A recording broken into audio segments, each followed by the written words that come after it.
Alright, hey guys, we're back with Smith's Fizz, and I am your new host, Shubhankar Peshin. Now I'll be taking over from where Eddie Sweeney left off. He left off talking about the first law of thermodynamics and how it's a principle of energy conservation. He also talked about the delta U is equal to Q minus W, or the change in internal energy is equal to um, the heat added to the system subtracted by the work done by the system, or from the surroundings to the system. So right now, once again, we'll go back to our piston right here. We have an ideal gas in the piston, in this entire basically system, and we have a piston right over here, a piston that's either compressing or will be expanding based on how the gas changes. And so we're going to be talking about a few thermodynamic processes that are essential to what you learn in physics. The first process is an isochoric process. Now, an isochoric is just the word iso. It's a fancy word. It's a fancy prefix meaning same. And so whenever you hear iso, it means same. So basically, choric is another name for volume. It just means that the volume does not change during this process. Now, although I haven't drawn an isochoric process over here, I'll draw it right now to help you guys see what it looks like on a PV diagram. So here, like Eddie talked about, this is a PV diagram with the different states, and so here I have four labeled states: A, B, C, and D. And AB, can you guys guess what kind of process would this be? AB would be, you guessed it, it would be an isobaric process where bar, coming from barometer, would mean pressure, and isobaric would mean that the pressure does not change. Same with CD. CD as well is an isobaric change because it happens at a constant pressure over here. However, when you go on to DA and BC, something different begins to happen. AD, which is basically, although it's drawn a little badly, AD is just basically a very vertical-like curve. It's a very vertical-like curve like this. This might make it more clear. And BC is just a more flattened out curve, more horizontal curve. Yeah. And so, like I said, DA, it's a little different. And DA, if we look back to our diagram over here, DA actually represents an adiabatic process. Now, you guys might be thinking, what the heck's an adiabatic process? But to illustrate this, let's go back to our equation. Delta U is equal to Q minus W. Now, in an adiabatic process, this value right here, the Q, or in other words, the heat into the system,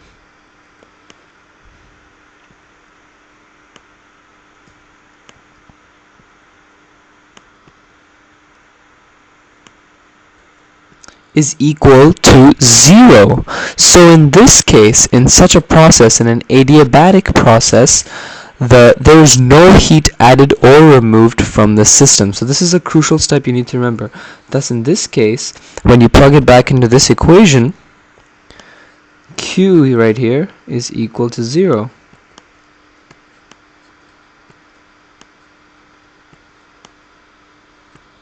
And thus, in that case, in an adiabatic process,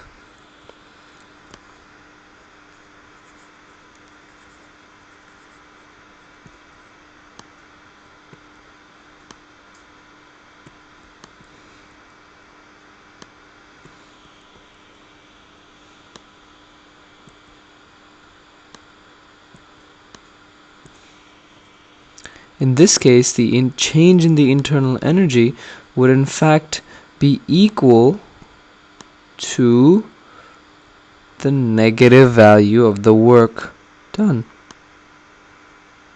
So this is a crucial point that we must remember. Now, on to BC.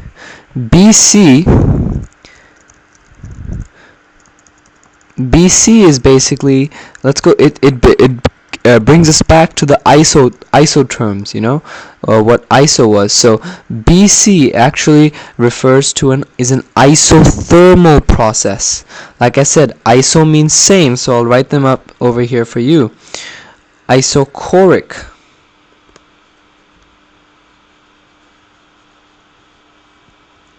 like I said, means no constant volume, and I was promised to write it, so I promised to draw that process for you, so I will over here. An isochoric process would look something like this.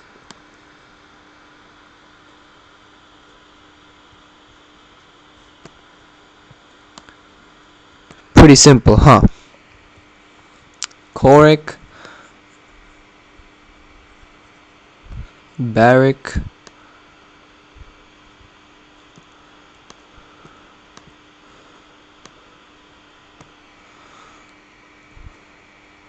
and thermal.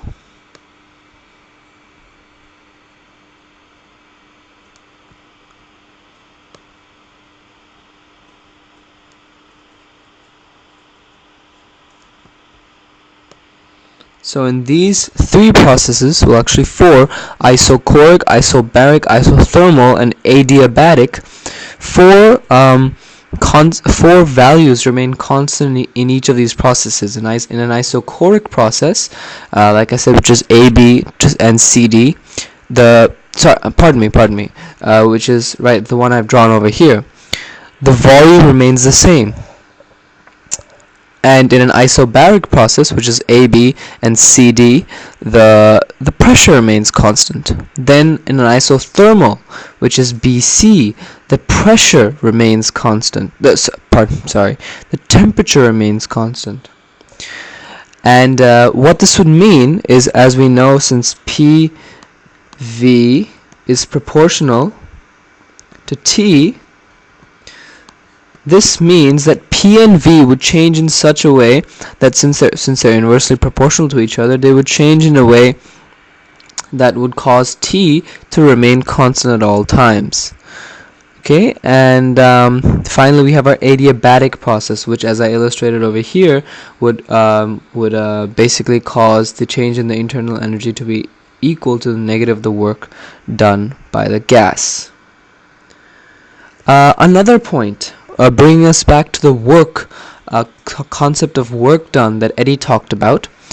Since Eddie showed us that the work is the area under the curve, and in this case the work done in this entire cycle, ABCD, would be this entire part over here,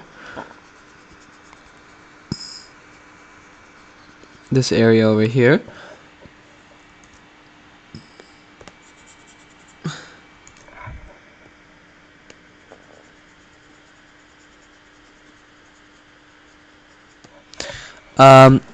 So you can see that whenever you have a process that has the ability to have area under it in a PV diagram, you can basically conclude that it does work. For example, out of these, isochoric, isobaric, isothermal, and I'll just write the last one up here, adiabatic,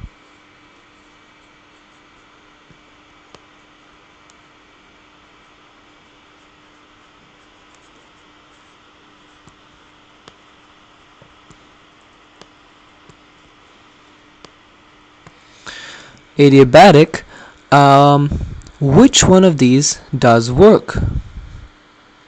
Now the answer to this would be whichever ones have an area underneath them. For example, does an isochoric process, which is this one right here, does an isochoric process have any area under it?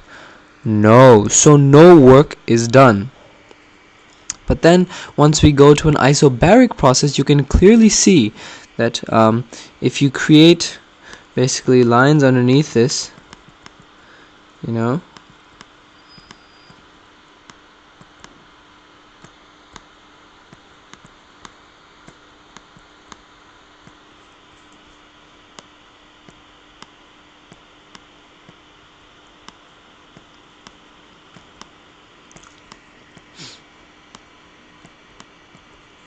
you would clearly end up with a certain amount of area underneath that process, as you can see.